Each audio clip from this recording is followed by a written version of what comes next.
Hello, everyone, and welcome to episode number 3 of the Tapped In podcast, the only podcast that'll keep you up until 3 a.m. worrying about percentage math. My name is Morgan. And I'm Thomas. And I'm Simon. And today we've got a lot of great stuff planned for you. If you didn't see our last episode, definitely go check that one out. It was a really great episode where we got into the nitty-gritty of how to play Mono Green Tron with Giovanni Mera, someone who had just finished 4th in an SCG regional event going to Invitationals. We'll be following him here. Definitely check that one out. It's a great video. And for today's video, we have a lot of good stuff planned. But first off, how are you guys doing today? Well, I'm good. Actually, I'm still reeling from my Thanksgiving. I ate so too much. Same. And I've been playing a lot of MTG Arena as well. Same here. I get sucked in a lot easier than I thought I would when I first started playing Arena. It's weird. There's just something about it being released, like versus the beta. Didn't play a whole lot during the beta, but now that these games are going really fast, I've been really enjoying it. Yeah, I got my key to be part of the closed beta, but I just never actually used it and never logged in. And now I'm realizing that everyone that logged in during the beta got those sweet borderless planeswalkers, or at least had the opportunity to get them. So now I'm feeling so silly for having not logged in. And you could craft more of them in like the first 2 weeks or something like that, and then they stopped it. So if you happen to know about that and you crafted them, then you're in luck. But otherwise, well done. Stuck with one. Yeah, I didn't craft any. I didn't craft any either. I don't have any of those. Yeah, it's kind of like skins in another game. You know, it's like you play that and you're like, this person's OG. You know, this person's been in it since the beginning. Right. Like 3 months ago, a year ago, maybe. Right. Right. Yep. But we'll get to a little bit more about MTG Arena later. But for today, we have some pretty interesting topics that we're going to go in depth on, specifically relating to the modern metagame and price history, and also, of course, Ultimate Masters, which has been recently fully spoiled. We're going to start off with a talk about Arclight Phoenix and its price history, sort of how it's moved through modern and standard tournaments. We're going to go on a tourney journey with Tom. Yes.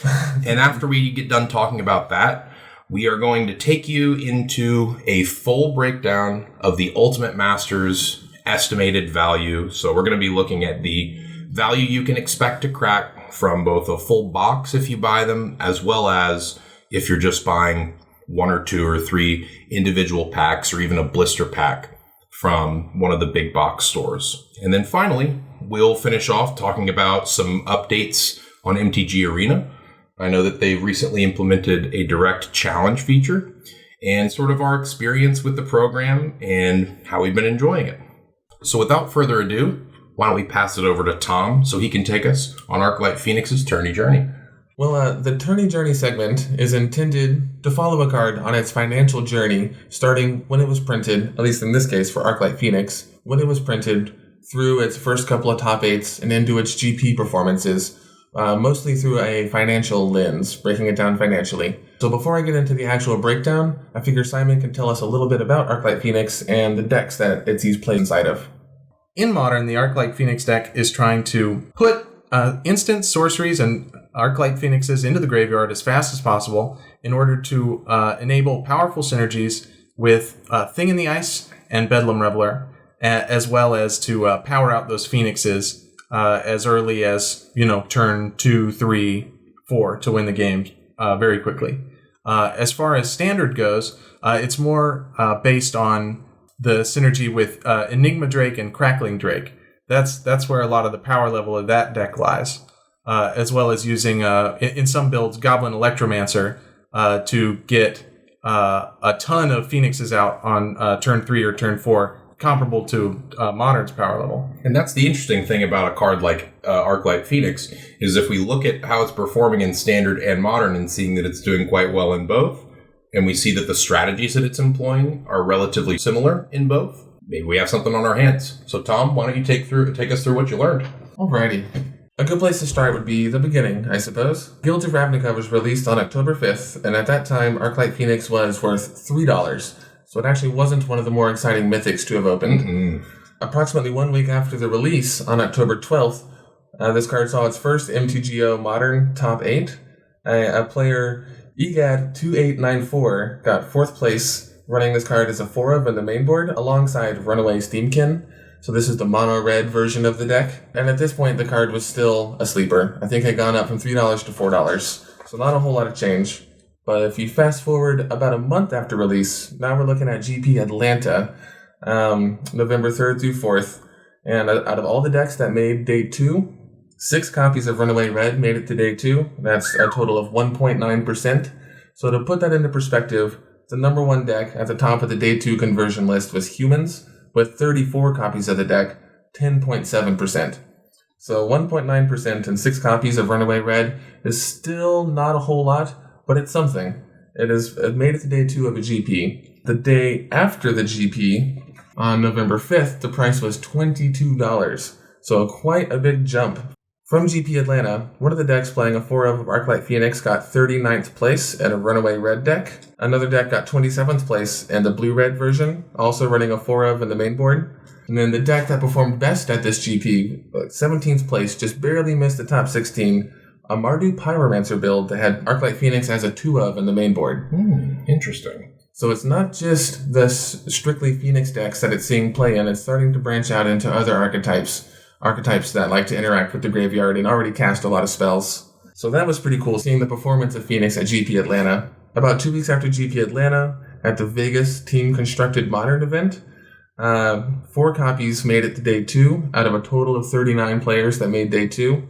So compared to 1.9% from GP Atlanta, it's actually 10.42% that made day 2 at the Team Constructed Modern event in Vegas. Again, to put that in perspective, the number 1 deck was Bant Spirits. 5 copies made it to day 2. And Mono Greentron, Humans, and Is It Pheonix were all tied for second place with 4 copies. Wow. So it went from being far, far, far below Humans and GP Atlanta to now the same number of Humans decks and Is It Pheonix decks are making a day 2 conversion. That's crazy. Of course, team events are always a little bit different, but right. The fact that it's on the same level as Mono Greentron and Humans. Kind of blowing my mind. Yeah, so obviously, by this point, Pheonix is a card that people are very excited to include in their modern list.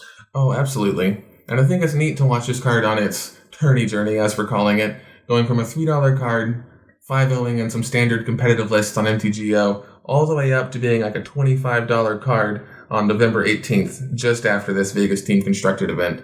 Absolutely. And you mentioned it just then, a lot of times when you're looking out for cards that can make this sort of jump from new sets, one of the big things about a card that is a true sleeper and then, has such a large spike in price is this card something that is going to see play in multiple formats, whether that be, Legacy and a modern staple or a Legacy and a standard staple. We kind of saw it with Stitcher Supplier back in the day. I mean, when Stitcher Supplier was first released, we saw Legacy, standard, and modern 5-0 lists with that card in it.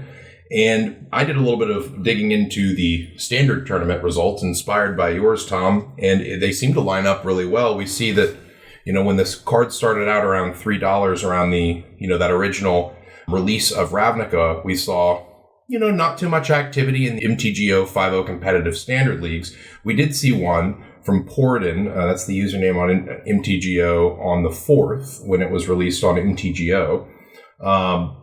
And it was, around $3. Then fast forward to the 15th of October, and on the 15th of October, we see another presence in MTGO 5-0 lists.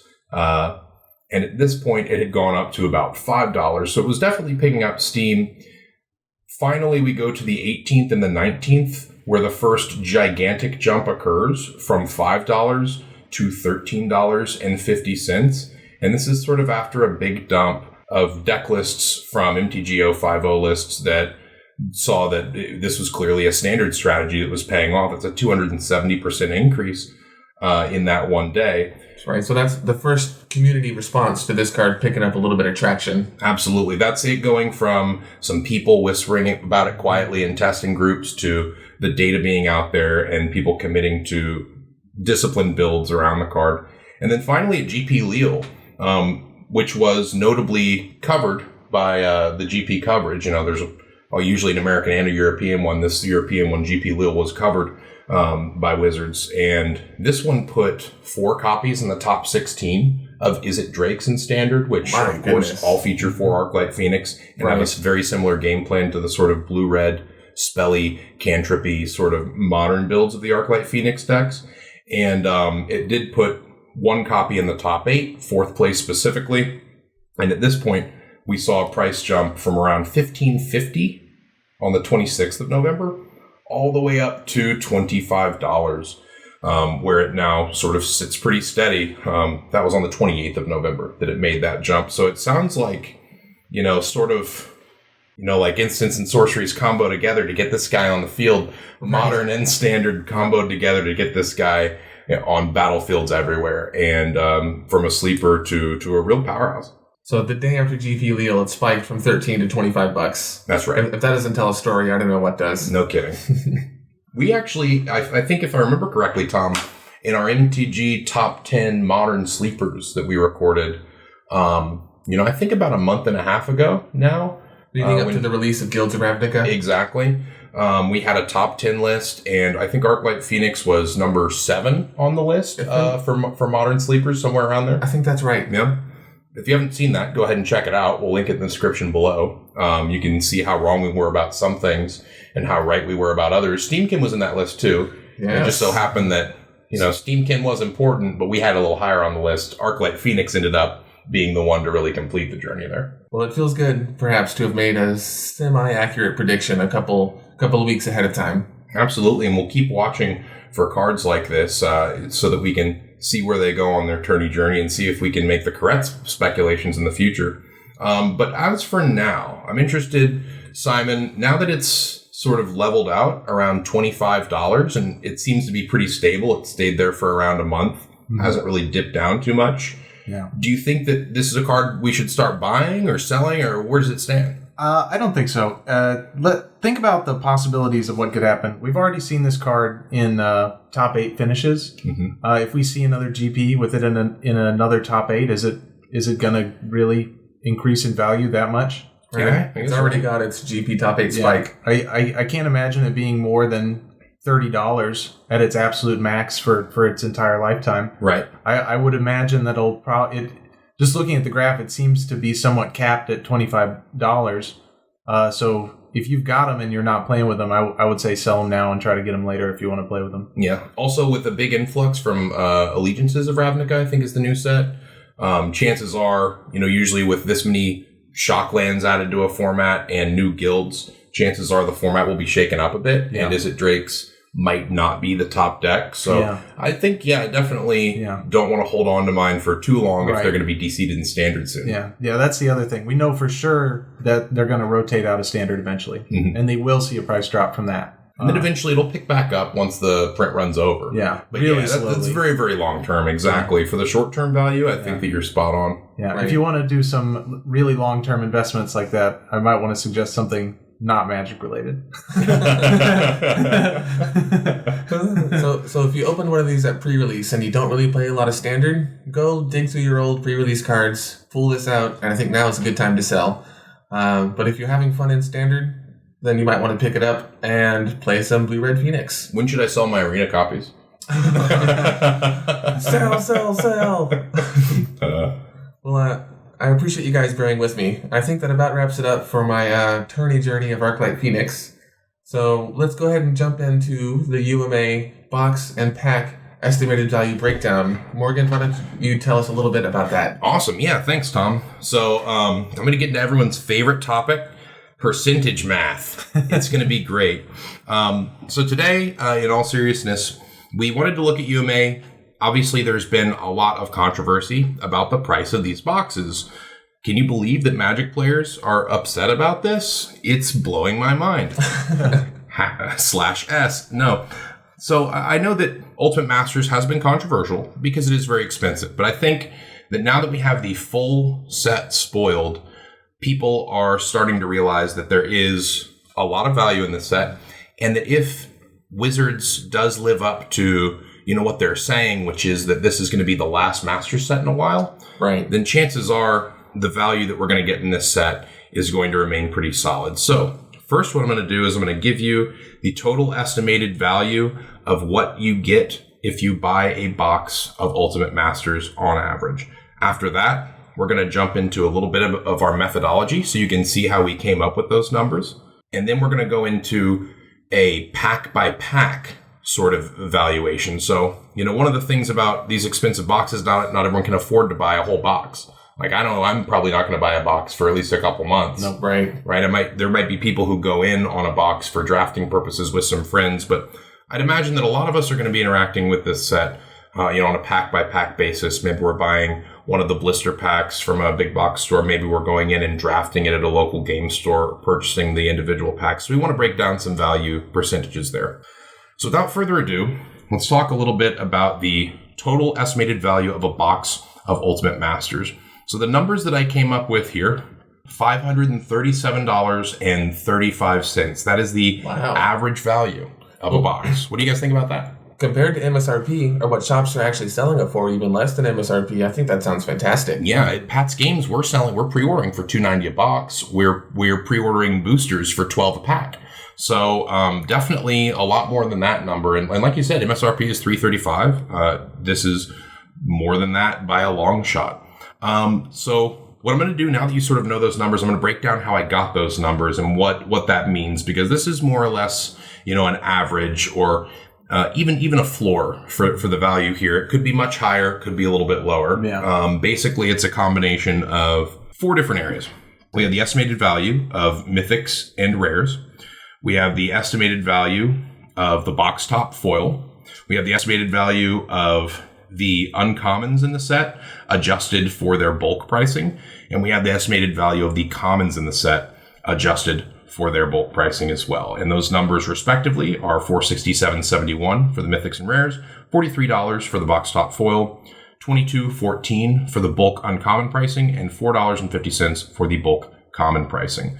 Here's how we got to those numbers. So now that we know these prices, let's look a little bit at the methodology that I used to get to them so that we're being transparent here. First and foremost, the prices that I used are Pat's Games sell prices. So if you go on to patsgames.com and made an order for these individual cards, the totals that I'm using are the prices that Pat's Games offers on these cards. Now, Pat's Games prices are a little bit lower than the market. So the numbers that I'm giving you here represent a number that are closer to a floor of value than a ceiling, because we sell for a little bit lower. So keep that in mind. Basically, the methodology for determining the estimated value of a box is, first and foremost, we determine the value of the 24 mythics and or rares that you are going to open in your 24 packs. Basically, the math tells us that about 3 of those rares are going to be mythics. So we just take the average value of a mythic and multiply that by 3, and then add it to the average value of a rare multiplied by 21, since that's what remains. And that's what gives us the grand total of the estimated value of mythic and rare. Now, on top of that, because you are likely to get 1 foil rare in a box, we went ahead and applied the foil multiplier to 1 instance of the average price of a rare. So we use a foil multiplier of 0.4 to determine the average added value that a foil gives a card. For a rare in Ultimate Masters, that average added value is $6.61. We've additionally added 1 instance of that to the estimated value of the mythic and rare section to account for the 1 foil rare that you are likely to get in these boxes. That brings us to a total of $467.71 for the values of the mythics and rares, including that small foil added value. So obviously the bulk of your estimated value here is in the mythic and rare slot. Next, move on to uncommon and common. So you will get a total of 72 in a box. We ignored the chance of getting a foil common or uncommon simply because the multiplier there just really isn't important to moving the card unless it's a specific card, right? Like Gurmag Angler or Fire and Ice, some sort of chase uncommon. But those are very, very, very rare. So there's no real sense in including that in EV. So the amount that we get for the estimated value of uncommons, the average value of a common in this set is about $1.23.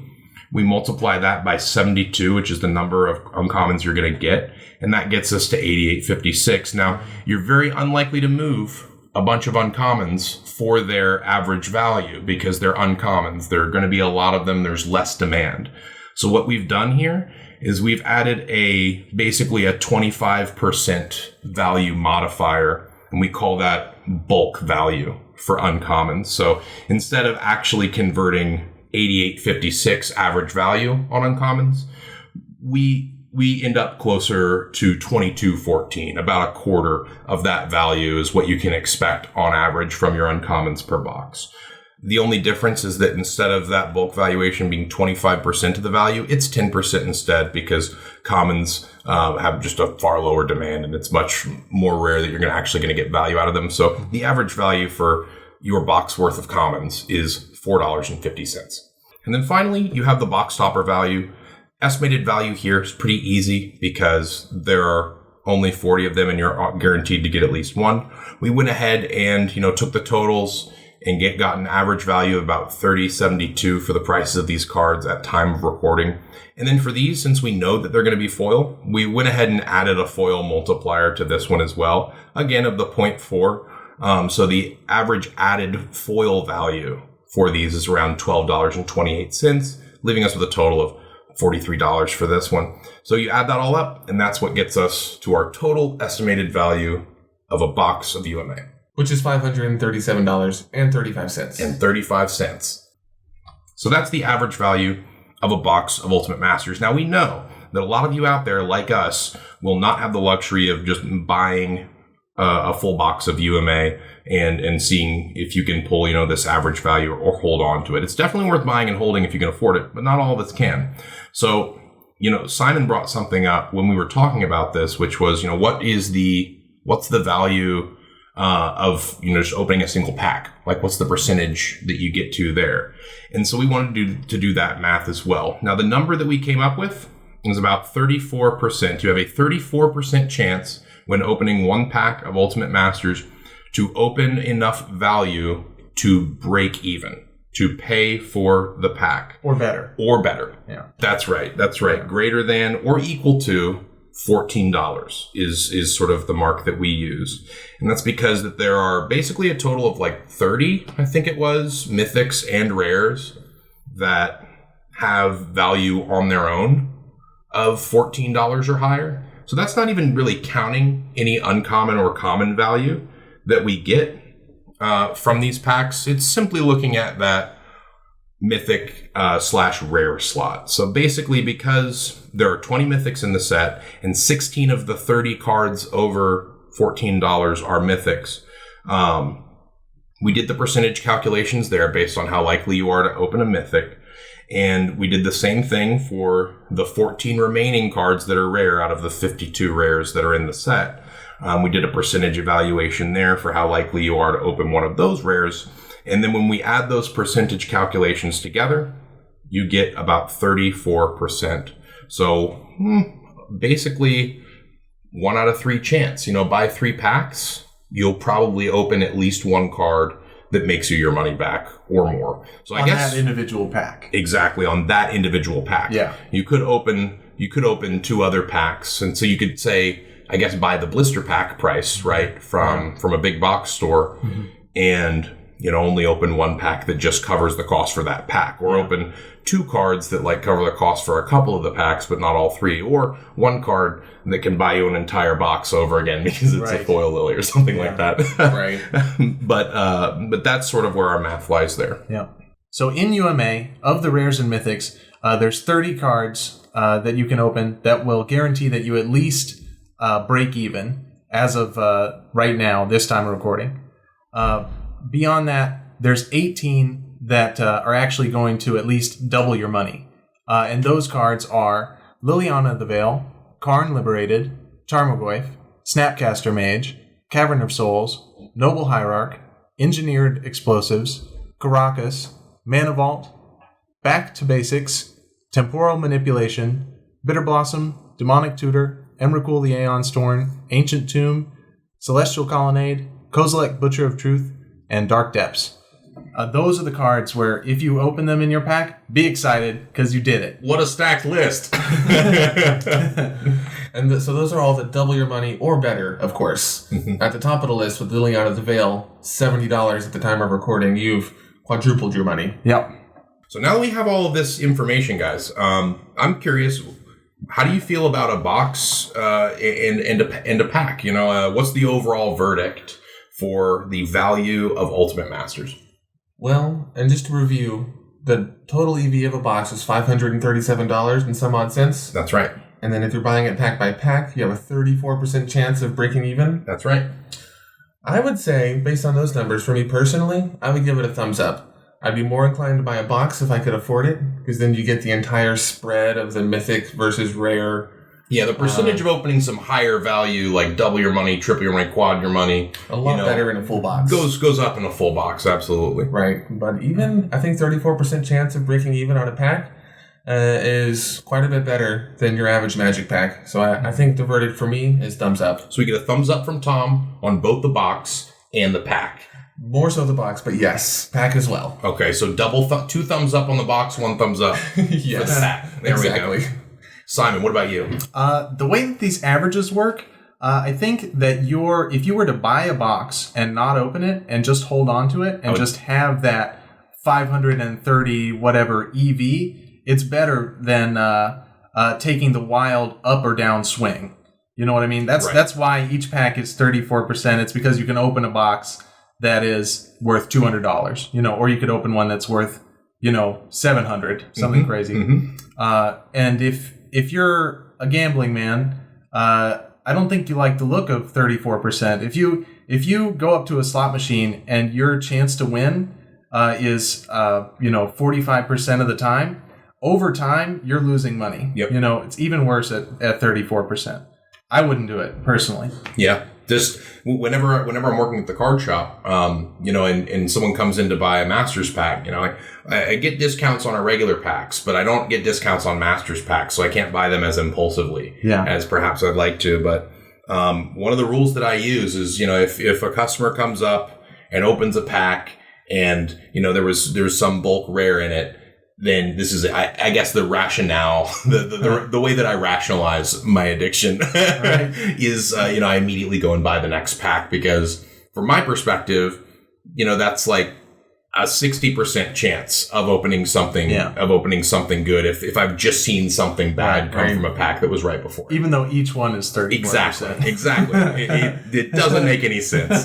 But it paid off the first time I did it, and so now I swear by it. I opened a Mox Opal the first time I implemented that strategy. That's how superstition happens. And it's not paid off every single time after it that I've implemented that rule, but that Mox Opal, man, I'm still sitting on that Mox Opal. It's cemented the rule. Oh, absolutely. Yeah, it is the rule. So I guess for me, definitely, you know, I agree with you. 2 thumbs up for the box price. I think ideally, if you have the means to purchase a case of these, even 1 or 2 boxes and just sit on them, that's the best way to interact with value like this. Because these numbers are going to go up across the board as singles, and these numbers are going to reflect that for sealed box prices as time goes on. For packs, I always get swindled into buying the pack because of the delusions that something beautiful will be in it and something very sought after. But you're right, 34%. That's not enough for me. Yeah. I don't think to go for the pack by pack or the blister pack.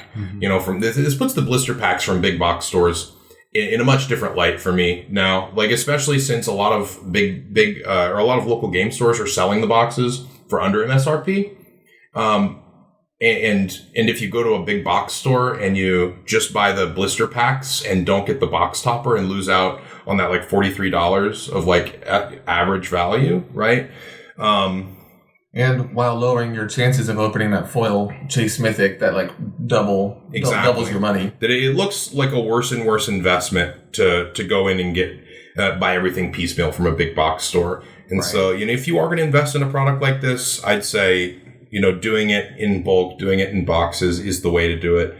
If you, of course, are able to afford something this expensive in bulk, which I think is where a lot of the ire and the anger of the customer base around Ultimate Masters kind of comes from, right? Everyone agrees the cards are amazing. It looks awesome, but it's that price point that turns people off. Yeah. So now that we've talked a little bit about the value, I sort of want to talk a little bit about what we did and didn't see, here in the spoilers. So now that we have the full list, of course, you can go to Mythic Spoiler, wherever you normally get your spoilers. You can see it all if you haven't already. Everything's out. There are some interesting upshifts and downshifts that we'll talk about a little bit later. But Simon, what do you think about the notable reprints and non-reprints in this set? What can you tell us and our listeners about that? Well, the big one that everybody's talking about is Mox Opal. Mm-hmm. Not seeing a reprint for Mox Opal is making everyone think that perhaps today, as of recording, is the 25th. Tomorrow, we're going to have the ban and restricted announcement. People are thinking that might be a sign that it's going to be banned. Right, because it wasn't reprinted. Right, exactly. Well, because what's the alternative? It's not banned. And do you think that if it's not banned and it wasn't reprinted, because we went to, the price history of Mox Opal a little bit earlier, and it really hasn't budged. Mm-hmm. A lot of other cards have, and we'll get to those in a second, but Mox Opal has not.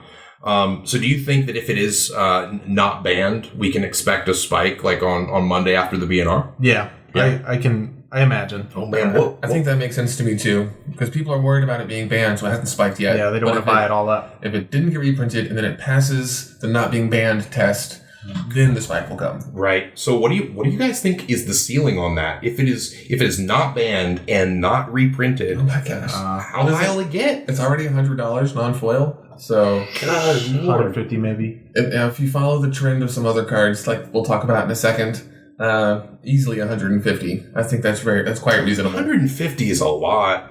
It's a lot. That would make it like the most expensive card in Modern. Probably, right? Like even Jace in his heyday. True.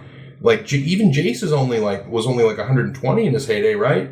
Right. Jace has also got more printings than Mox Opal has, which is hilarious. Yeah, it is funny. Yeah, right. M25, Zendikar, Eternal Masters, all had, and I think Mox Opal's only had 2, right? Right. Modern Masters and Scars. Original Scars. Yeah. One thing though is that they're reprinting effects that can replace Jace. And they're probably never going to reprint an effect that replaces Mox Opal. Oh. They'll print things like Ral. And some people are like, oh man, forget Jace. Ral works way better in this deck. Mm-hmm. But there's never going to be... Or Teferi, yeah. But there's never really going to be a better Mox Opal. No, Mox Amber just ain't cutting it back. Yeah. Yeah. So that's going to be really interesting to watch. You guys want to play some bets? Pack of UMA to the winner? I don't know, man. That's a little too rich for my blood. Because the other thing is, I wouldn't put it past them just to make a mistake and not reprint it and not ban it. That's true. And people just be like, what the heck? Why didn't they reprint this one? This is the one that desperately needed it. Right. It could also be sort of a red herring in that, like, maybe a banning of something like Ancient Stirrings, which is simultaneously a part of all of these Mox Opal decks. Mm-hmm. I think... probably the only Opal deck that never really used Ancient Stirrings all the time as a 4-of is like Original Affinity, right? Yep, right. Which would dabble around with it sometimes, right, Tom? With Ancient Stirrings? Yeah. Not to my knowledge. I played that deck pretty extensively, and there were people that would try like Mishra's Bauble on occasion because it helps you make Metalcraft, and it's good for various reasons. And Gluttonous Crane. I loved Gluttonous Crane. But never any Ancient Stirrings in the Original Affinity list, Not that I'm aware of, no. It's really the only Opal deck I can think of that doesn't lean on Ancient Stirrings. So it could even be the precursor of this thing where Ancient Stirrings is getting banned. And they know that if Ancient Stirrings is banned, then Mox Opal... it's like more important. Won't be as much of a problem, right? Oh, I see. Right. Yeah. So that the price won't go stupid high. But who knows? Like Simon says, Wizards makes mistakes. Yeah. They've done it before. Yeah. All the other Masters sets. Yeah. They seem to be making up for that, for those mistakes right now with UMA. So hopefully we will see a similar thing with their banned and restricted announcement. But yeah, that'll be really interesting to watch. Mm-hmm. And what about Dig Through Time? What about Dig Through Time? The fact that they reprinted it, but it's still banned, pretty strange. Could mean that it could be unbanned. I hadn't even thought of that. Jace followed the same trend. They announced that he was about to be reprinted, and then I was like, oh my gosh, is he going to be unbanned? And sure enough, actually he was. Yeah. Mm-hmm. And, it's interesting, too, because he didn't really take over Modern either, did he? No. No? Where's Jace? Arclight Phoenix is like, friendship ended with Jace. Arclight Phoenix is my new best friend. Bloodbraid Elf was more impactful. Absolutely. Yeah. People were worried about Jace. Jace was like the boogeyman. It's like, oh, I remember Modern when Jace was legal and it was horrible.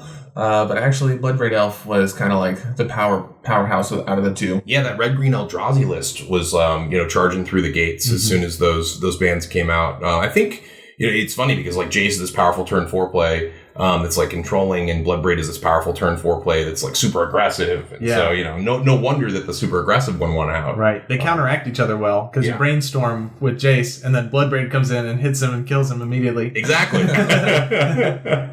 Jace just sculpting some mines. Meanwhile, Elf jumps through the window, punches him in the face, much to the chagrin of many Jace lovers and the pleasure of many Jund players. Yep. So Dig Through Time perhaps being unbanned. Let's think about that. So we're not seeing a bunch of like super oppressive control decks, and the delve part of Dig Through Time seems like it conflicts with a lot of the already like the delve engines that already exist in modern control lists. I guess like Gurmag and Tassiger and Grixis. Yeah. Logic Knot in blue-white. Yes.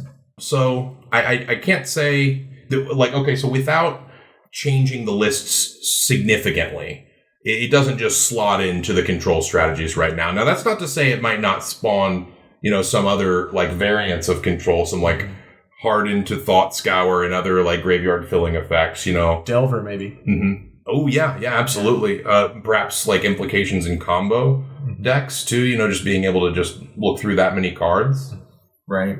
Mono Blue Tron. I mean, Ancient Stirrings, we talked about it on last week's episode. Yep. Ancient Stirrings is like, baby Dig Through Time in green, right? like blue for Dig 7 with the Delve, and then 1 green for Dig 5. So, I could see Mono Blue Tron playing Dig Through Time. Do you guys think it'll actually be unbanned, though? I'm not sure. My personal vote, I said no when people asked me that question about Jace the Mind Sculptor, and I was wrong then. But I'm inclined to say that they won't unban Dig Through Time. So I'm going to make the argument that they will. And here's why. So the UMA box art is Dig Through Time. Yep. And normally, it's not a weird thing for box art to have images that are not of cards in the set. That's happened before, right? But for it to be a card that is in the set and does not feature that art is pretty, conspicuous to me. Yeah, it's unusual. Right? Exactly.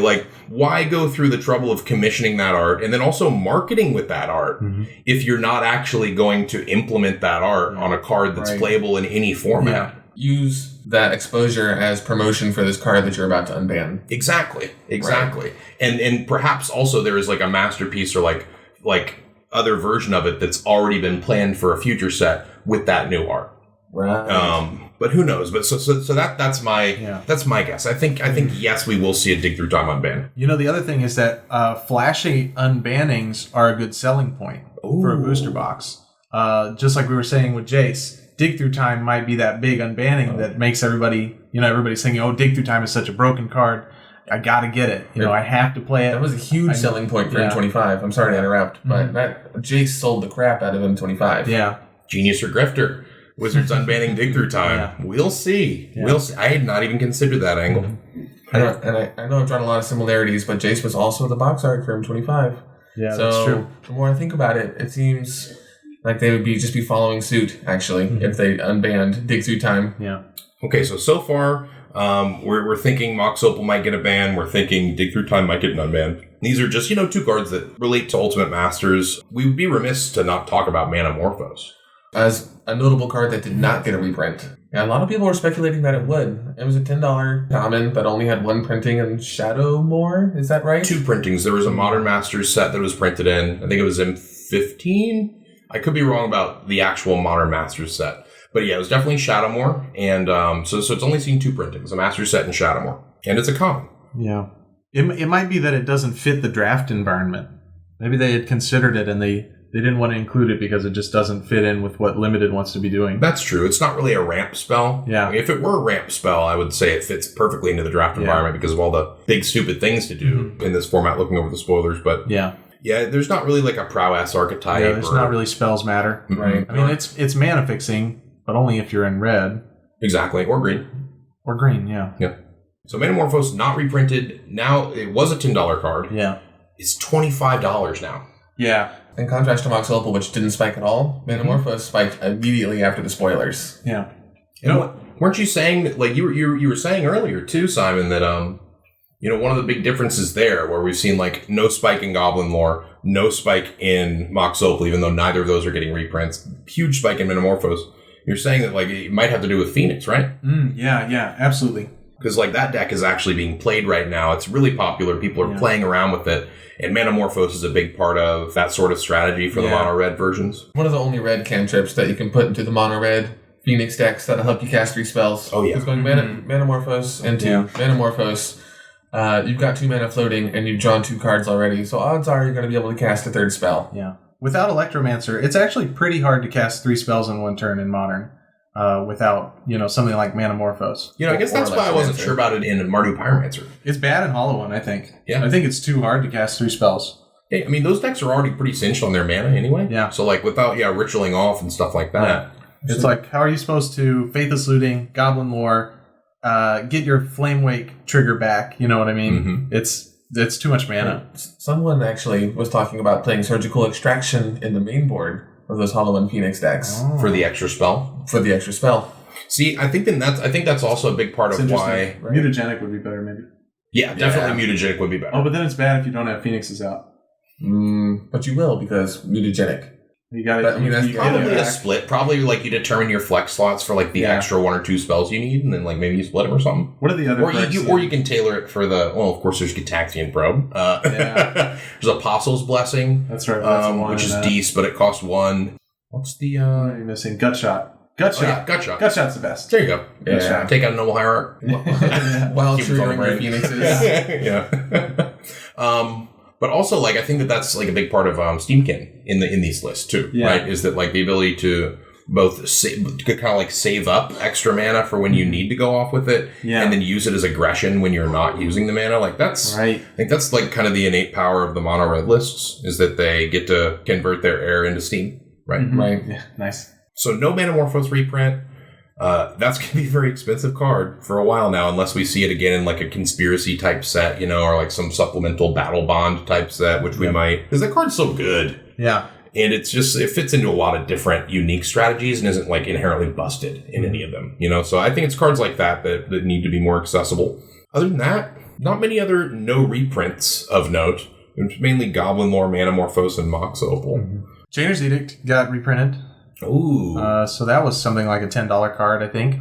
Thanks to Popper. Yeah, because of Popper. And that's and target now, player sacrifices a creature? I believe so, yeah. And then it's got Flashback for 7 mana. Okay. Yeah. Oh. So in grindy games, it's really good. Absolutely. You might think 7 mana. Oh, I can just use the cheaper version of the card that doesn't have flashback. But really, late game, it comes up. Right. It comes up against certain decks. It's brutal. Like if you're playing against mono black control and you've got the blue black Angler deck, Angler Delver, and you have 8 threats in your deck, and they have 4 Chainer's Edicts, and each one has flashback. It's really bad news. Oh man, that lines up pretty terribly for you, doesn't it? Yeah, for sure. Oh man, that's why you gotta run quasi duplicate. Yeah. No, that's not a common. That's not a common. Force Spike.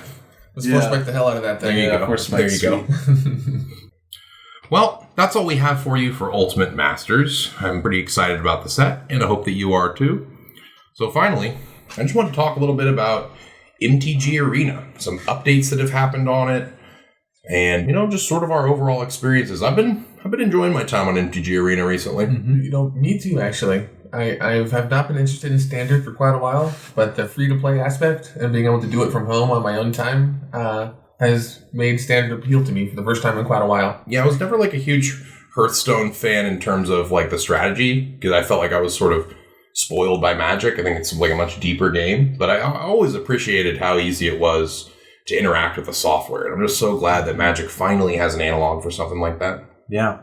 The auto tapper feels incredible. You know, for the most part, it just does exactly what you want it to do. Occasionally, it'll screw you over a little bit by tapping your last blue source that you need for a different spell. Or the thing is, it lands with activated abilities. It wants to save those for last. So if you happen to be playing with I forget the name of it. It's a black. Argyle's Bloodfast? No, it's a land. It comes in tapped. Memorial to Folly. Memorial to Folly. Yeah. If you have a card like Memorial to Folly out, you need to be extra careful about how it's going to tap your lands. And what you can do is you can drag your card out away from your hand, and it'll show you what lands you're going to tap. So if it's going to tap wrong, then you manually tap, the Mortuary Mire or whatever you want the auto tapper to tap, and then play it out. And then use that mana in your mana pool to cast it. Exactly. Yeah. And it'll usually auto use that mana in the mana pool, right? Yeah, that's right. Yeah. So that's if you want to give yourself even more stress, what you can do is play a Naya Song of Freyalise brew where you are simultaneously having creatures out, like Siege Gang commanders out, and also your creatures tap for mana, so that technically you can sequence it correct, but oh man, the number of times I've gone to select a goblin to sacrifice, but also that's the one I want to tap for mana to add to pay for the ability to sacrifice that goblin and just end up targeting the wrong thing, and there's so many lines everywhere. Oh, I've done that too. It's tough. Yeah. I play Song of Freyalise in my mono green Stompy deck, and it's all right, go to combat. I want to attack with this guy. Oh crap, I just tapped him for blue mana on accident. And Control Z had worked for me at one point, but I noticed recently I tried to press Control Z. And it didn't work. And I couldn't back out of having floated the mana. See, I thought I was crazy, because I tried that the other night, and I was like, oh, maybe I was just thinking the Control Z worked, and it didn't, but I thought that it had worked. It definitely worked. I had made that mistake a dozen times, and no big deal. Control Z. The last time it happened to me, Control Z brought up some weird, pressing Control gives you full control. Is a shortcut for giving you full control, where it stops at every phase and everything like that. Is it maybe there's an interaction when you're tapping a creature for mana that maybe Control Z doesn't work in the same way that when you're tapping a land for mana? I don't know. Maybe so. But I think they changed something about Control Z. They could have just changed Control Z. Yeah, and that's kind of a small change. Another small change is they added the purple particle physics effects when you click on the scorpion now. Oh yeah. But the big change that has got everyone excited is the introduction of player versus player. Yes, PvP. Yeah. Direct challenge. Thank you. I kind of hoped that they would announce direct challenge via the Player of the Year playoff between Seth Manfield and Luis Salvato. And they did it in the style of a Hearthstone tournament, where you just bring 7 decks, and then you have to, you bring 4 decks, but you have to win once with each of them. So it's a best of 7. And it would have been perfect for, direct challenge, as a marketing platform. But I guess they just thought it would be better for that to be an in-person thing instead of something they stream on Arena. I don't know. So you're saying it feels like a missed opportunity. They could have released Direct Challenge in such a way with all this fanfare saying, look at the pros, the world, Player of the Year, introducing the new Direct Challenge. Start to really cut into that Hearthstone viewership, the people that are used to watching Hearthstone tournaments. Well, Wizards has always been really great at marketing. I can't think of the last marketing mistake from Wizards. The problem that you have when you design a really awesome game that people love to play is that I guess nobody sometimes knows about it. You don't have to market it because people like it. I don't know. But we did a little bit of research with the with the Direct Challenge. We challenged ourselves. Yeah, we tried it out. Mm-hmm. Simon smashed me, I think. You were playing Selesnya. No, Naya. I was playing Naya first. Yeah. But you only saw Selesnya cards because I don't have any of the rares that I need in terms of my mana base. Yep. So I have to sort of piece things together with Song of Freyalise and Taplands and Guild Gates. Yep. You smashed me with, I think, Blue-Black Control. Yep, and Mono Blue Tempo. Mono Blue Tempo was second, and I actually did play with Selesnya second. Just a little bit more, not powered up Selesnya or anything, but yeah, you beat me there. Yeah. And what did you guys think of the way you challenge someone? I thought it was awkward. I thought it was implemented in a really clunky way. I think if once they implement a friends list, it'll probably get better. Yeah, I'm really surprised that there isn't something like that already. Yeah. That's something that's pretty intuitive to any sort of esport. Yeah. Yeah. I tested it out as well with my brother-in-law, and you have to copy and paste your own username and send it to them on Facebook or something, because it's not just your username. There's a pound symbol and then several different numbers, like your unique identifier. Yeah. Right. So if you have to send your username over some Facebook Messenger or some other means, you already have to be their friend. You can't make an acquaintance with someone online and then think, oh, I want to play with them. Right. Right. And you can't even message them to find out either. There's no friend request. There's no there's no chat notification. When you send a challenge, no notification shows up on your challenge partner's user interface. It's up to them to send a challenge just like you did at the same time to you, and only then will it take you both to a page where it shows your challenger. And you're not even in a lobby where you can select decks and still play the same person. Yeah. It is literally a one game match. And then when it's over, you need to do the whole thing over again and select a new deck. So definitely a long way to go in this department if they want it to be. And see, here's the thing to me about something like this, right? Is that the environment for Arena is really great for people who like to grind standard because you can play so many games, right?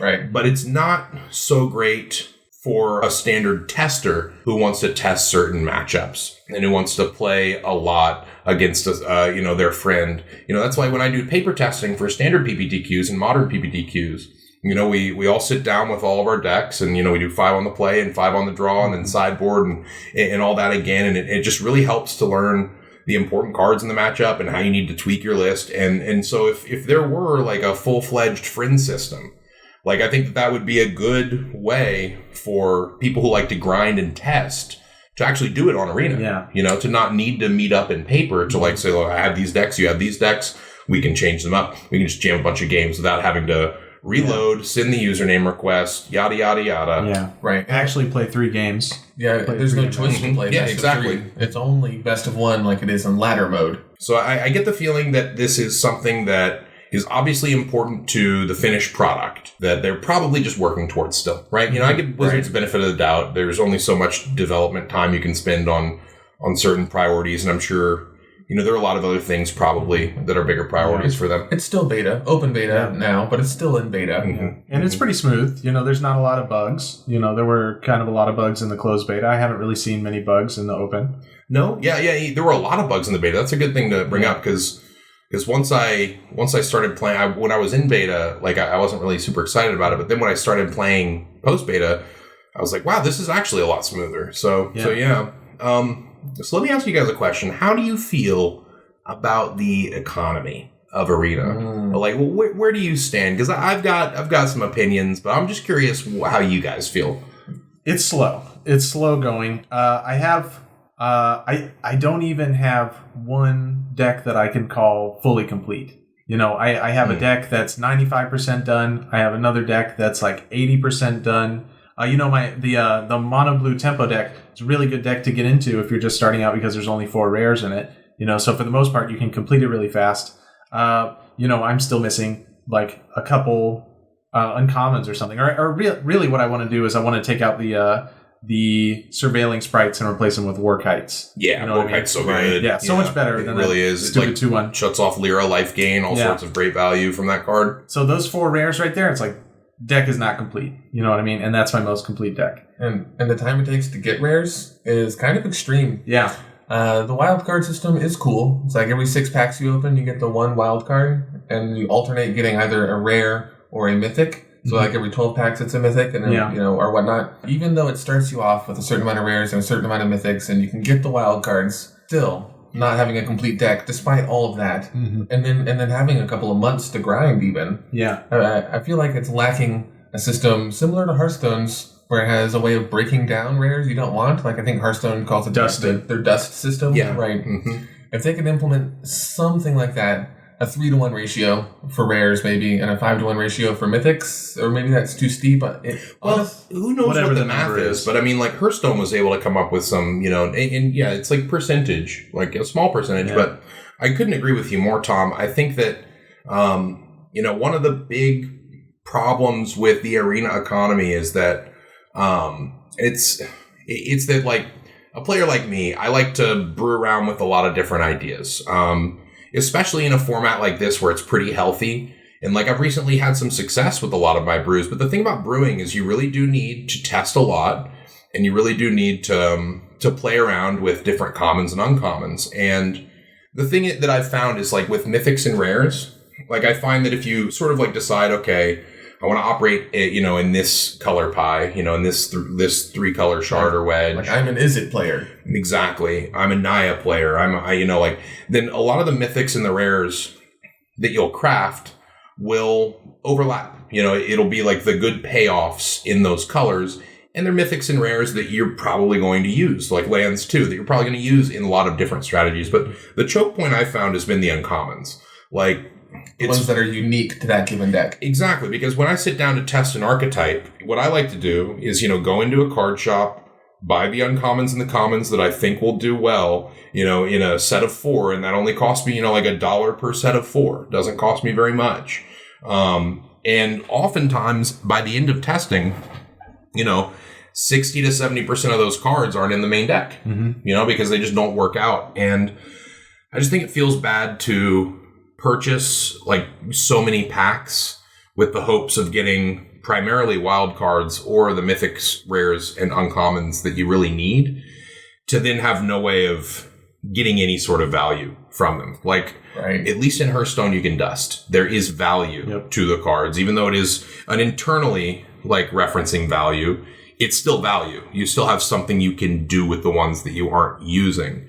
And that's what makes it feel like if I really want to be a person who uses Arena to grind and test, then I need to be someone who fills out my entire collection as soon as possible so that I have the ability to slot in and out commons and uncommons and rares when I think that they might be good.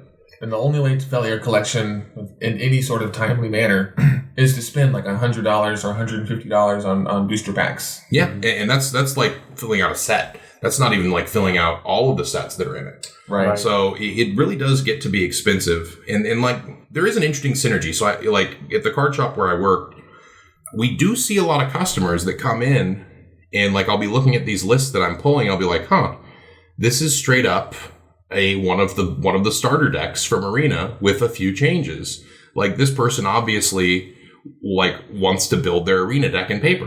And it got me thinking, like, how many players are there out there that really have a love for the game, a newfound love that comes from Arena, that love to build their archetype, and that really want some cards for it, but they just don't have the commons or uncommons. They don't have, importantly, the time it takes to grind those without just paying. And it creates this weird synergy where they actually kind of want to come into local card shops because they can come into the card shops, get the exact cards that they want for a fraction of the price, be guaranteed that it's them, immediately get the cards, start playing with them in the local tournaments that the game stores host. And now Wizards has another customer, hopefully for life, that buys sealed product. Exactly. Buys actual paper cards. And it's done wonders to the standard numbers at our shop. I mean, obviously a big part of that is standard being super unhealthy for the past, 2-3 years, and that this format is healthy and brewable. But, I think another big part of that is Arena customers coming in and really wanting to get into the paper game. Like, people who discovered Magic through Arena are frustrated with the online economy, and so they go to the LGS and start playing paper Magic instead. And the thing is, you can never really see long-term game from frustration. Like, you can only profit so much by making people frustrated with your game to the point that they go out and buy a different version of that game. Yeah. Like, eventually they're just going to solidify in one camp, Arena or paper, right? Because they're just going to have a collection that's good in either. And I think that they do need to fix the economy problem. Yeah. Especially the 5th card problem. Yeah. Now, for anyone who doesn't know, can you sort of describe what the 5th card problem is, Simon? Yeah. So, have they changed it from the vault? Do you know? I think they're trying to do away with the vault. Yeah. Yeah, I know I don't see a vault I didn't see a vault in mine when I logged in. They hide it. Oh, they hide it? They hide okay. it, yeah. That's what it is then. But currently the vault is still implemented. Yeah. So when you open your 5th copy of a card in Arena, you get a very, very small percentage towards opening something called the vault. This is something that they want to get rid of, and right now they've actually hidden it in the user interface for whatever reason.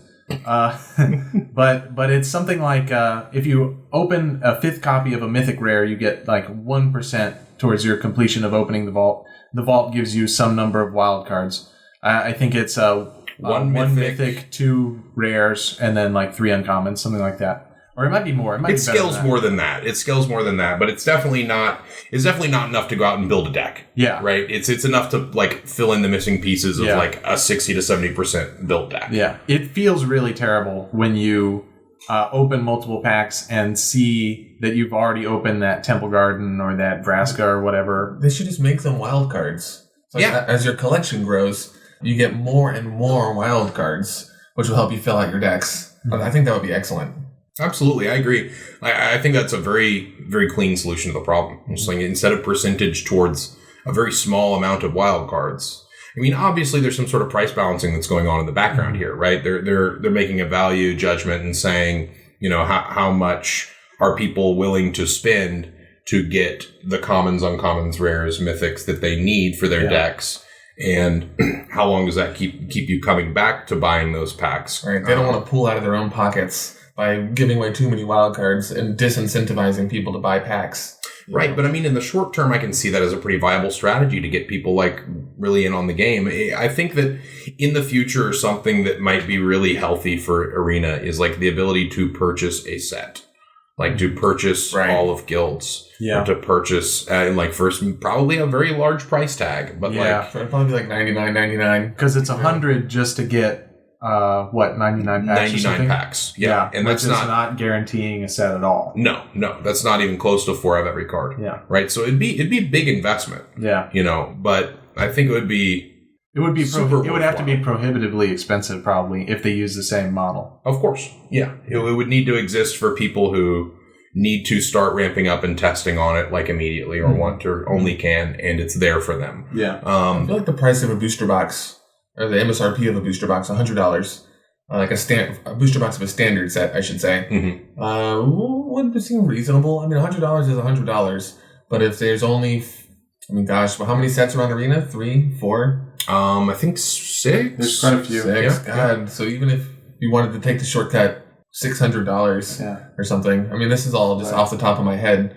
But I feel like $100 would seem fair, but even then, that's kind of outrageous. No, yeah, $100 would be too low. Like if people could pay $100 for a full set, because right now, like we were saying, you pay $100 for 99 packs, and 99 packs is not enough. Exactly. So like you'd be probably looking at like $400 to $500 for a complete set. But then the problem lies there where because these cards have no dusting value, and because especially standard is such a fast-moving format that like you really do need to adapt to every week, it becomes really hard to justify like owning a 4 of every single card. Exactly. You're unable to dust into an adaptation. You're unable to convert that value. So especially with rotation. Oh yeah. With rotation, what happens then? Now, I have a theory about that. I'm glad you brought that up. Yeah. I'm not sure if you've heard any of the whisperings of like a new format that Wizards is planning. Oh, like called postmodern. Yeah. I have heard a little bit about that. And the idea is that it goes from Kaladesh on.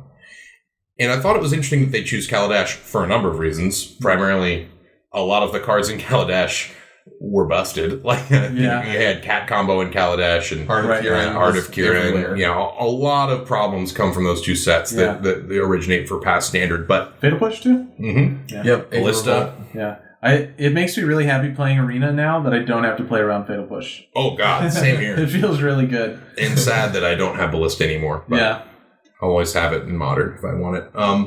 And Postmodern. So my theory is that because it is such a daunting task to try to get Modern players onto Arena, and that it seems like Wizards is content in leaving MTGO for the Eternal formats, that I think that Postmodern is an attempt to have it so that, because if you remember, Kaladesh was the first set ever released on MTG Arena.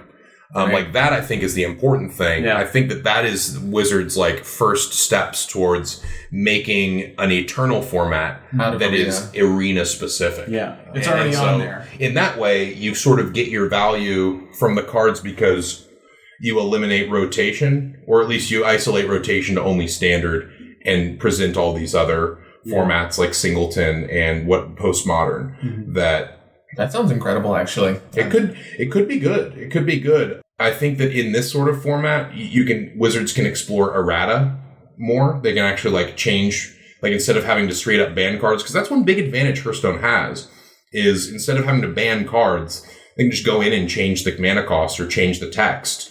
And bam, it's done. Yeah. There are no paper copies out there. That would be wrong. Exactly. Yeah, they just change it right at the source. And now everyone that has the card has the new version of it. Mm-hmm. OG Hearthstone, I played 2 mana, Release the Hounds, and now it costs 3, so like they're able to make those tweaks in the digital environment, and it could be that Postmodern is sort of Wizard growing in that direction with Arena. Gosh. We'll see. Personally, I hope they take that route. I think an internal format on Arena, it sounds amazing. And there could be side events for this Postmodern at like GPs and stuff. Like it'll just be a whole new format that'll cause spikes, or maybe some crashes in price, but probably mostly spikes. And an uptick in value can only be good for Wizards' bottom line. And it presents a whole other way to think about the economy on Arena in the future. But I do think in short term, Wizards needs to do something to the economy of Arena to make it a little bit more valuable and to eliminate the fifth card problem like you were talking about, Simon. Another thing I'd like to bring up is that in actually trying to progress in Arena, I found that trying to grind and go infinite with limited is like more consistent, slow and steady, because you actually can continue to free roll. Also, you build collection while you do that. So a lot of why you're grinding is to build collection. Yeah, sometimes you'll have a draft where you get like 6 rares, just because they get drafting them and they're good. Yeah, like I've gotten a couple shocks that way. Yeah. There's one like end of a draft like event that I did where I just like one of my reward cards was Teferi. Yeah, and that's great. But like I got a lot of cards that I needed from M19 too, and I did that draft. Right. Yeah. The other alternative is you can do your dailies, get your gold, and then buy packs, right? But that seems so slow in comparison. Well, it's like faster in a short burst, right? And then you're out of money, and then you got to wait for the next daily, or whatever. So you get more steps towards getting your wild card on the timer. That way. Because you opening packs in a draft, you open 3 packs, but you don't get 3 ticks. That's true. Towards the next wild card. Only once you complete it and you get your reward pack or 2. I guess you are technically progressing towards Vault, right? Yeah. Because you are filling 4-ofs. Yeah. But that's about the only progress you make. It's so slow anyways. Yeah. It's like the Vault doesn't even exist almost. Right. But yeah, the opening packs will get you a deck faster. Like if you just had a bunch of gold, you could get a deck faster by opening packs. Good to know. Good to know. But you can't free roll opening packs. No, you can't go infinite with opening packs. Yeah. So if your plan is to build your collection as much as possible while free rolling, and not spending money, then limited is the way to go. Yeah. Just save up to that 5,000 gold the first time. It takes a couple of days. Right, yeah. And then as long as you are proficient at the game and know what you're doing in that limited environment. Yeah, go at least 6-3. 6 and X or 7 and X. Right. So that's going to be it for today's episode of Tapped In Podcast, episode number 3. Thanks so much for listening. We really, really appreciate your support. As always, let us know what you thought of the episode in the comments. Let us know any content that you'd like to see, any things that you'd like us to change that would make it easy for you. We're all ears there. You can find all of our information in the description on the video below. We are on SoundCloud and YouTube primarily right now. SoundCloud is Tapped In MTG Podcast, and the YouTube is, of course, on the MTG Tournament Grinder station. And soon we'll be coming to other podcast apps. Available through the iTunes store as well, and also Spotify is something that we are going to explore, getting on that platform very soon. So more to come about that in the next episode. So for the next episode, we're going to get a little bit more focused on modern and high-level plays. I'm going to see if I can find some spicy brews that are popping up in the 5.0 list that might be overlooked, or something we can speculate on. As well as banned and restricted announcements. How will that affect the modern metagame? As always, I've been your host, Morgan. And I'm Thomas. And I'm Simon. We appreciate you guys listening. And as always, If you enjoy content like this, you can let us know in the comments below or by hitting that subscribe button. So until next time, we'll see you guys later. Tapped out. Yeah.